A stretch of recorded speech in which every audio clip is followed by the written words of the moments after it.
Is Phainon the next Firefly? What does that even mean? High floor? Low ceiling? Is he completely cooked? Does he suck? Calm down, calm down. I know there's been a ton of doom posting about Phainon throughout his beta, and it can be difficult to know whose opinion to trust. As somebody who has dedicated extensive time to personally testing Phainon out on the test server, I'm going to clear a lot of the air on Phainon's current state. Then, by the end of this video, you can decide whether it's time to panic or not. Let's start with some of the popular complaints about Phainon's kit. First and foremost is the Firefly comparison. Firefly is notorious for being a character with a high floor but low ceiling. What this means is that the floor for maximizing her potential starts out really high, meaning she's very accessible and easy to succeed with. But her ceiling, which is the height of her potential, is very low, meaning you can't push her to succeed as hard as you can push other characters. So how does this apply to Phainon? First off, he and Firefly are both very easy characters to play. Might I even use the term brain dead to play. Now, you may argue that there aren't many ways to optimize gameplay in a turn-based game like Star Rail anyway, but what sets characters like Phainon and Firefly apart from the rest is that they're forced into a very rigid playstyle. It's no coincidence that both of these characters have transformation type ultimates that cause them to enter a countdown state where they need to dish out all their damage within a certain time frame. And if they fail to do so, building up a second rotation can be very painful. For Phainon, it's mainly about charging his ultimate back up. For Firefly, she needs to break the enemy's weakness all over again. And while Phainon isn't the only character with the concept of this transformation in his kit, he's the only one who is also forced into a rigid amount of turns and can't rely on teammates to help him optimize how he uses these turns. For now. But Phainon having a high floor doesn't just refer to his rigid playstyle, making him a brain-dead unit to use. Phainon has a high floor but low ceiling because he has been balanced around playing sustainless teams, aka teams with no healer or shielder. For most characters,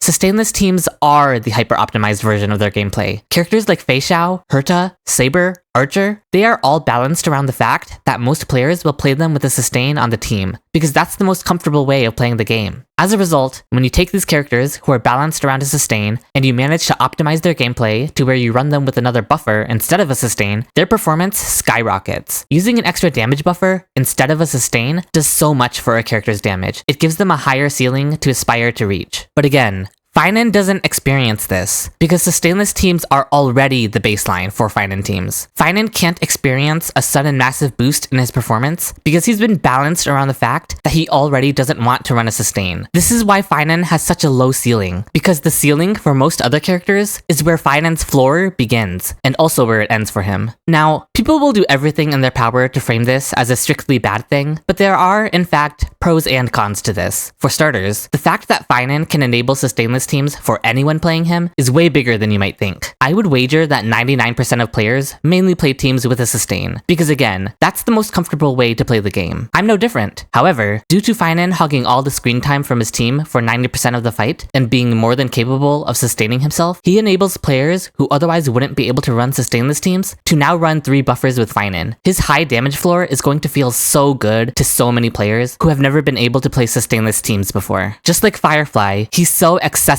when it comes to making him succeed. The thing is, he can't succeed as hard as other characters can. The reason this is a concern for Phainon is because Hoyo has a trend of gradually, or sometimes not even gradually, making the HP and endgame content spike harder and harder. Enemies become harder and harder to kill. The harder enemies become to kill, the more you need to optimize a character's gameplay in order for them to keep up. Other characters who are balanced around playing sustain teams are capable of doing this. They shed the sustain off like they're shedding their mortal coil and ascending to a different plane of power by going sustainless. This allows characters like Fei Xiao to keep up, even in AoE scenarios. Phainon will never be able to do this. He will never be able to open up a slot in his team to go Super Saiyan, because his baseline performance is already his version of Super Saiyan. All he can do is hope for even better teammates to release for him, which we're all expecting to happen, to be fair. This isn't about Phainon's future potential though, even though his future-proofness is another concern that people have for him, mainly in regards to the way his rigid playstyle forces him to use up a specific amount of action value without being able to rely on his teammates to help him cheat action value. Action value is one of the most important things in this entire game. This game is all about clearing content as fast as possible, and if you can't reach the action value or speed thresholds to clear content in time, then you're cooked. Other characters are able to abuse OP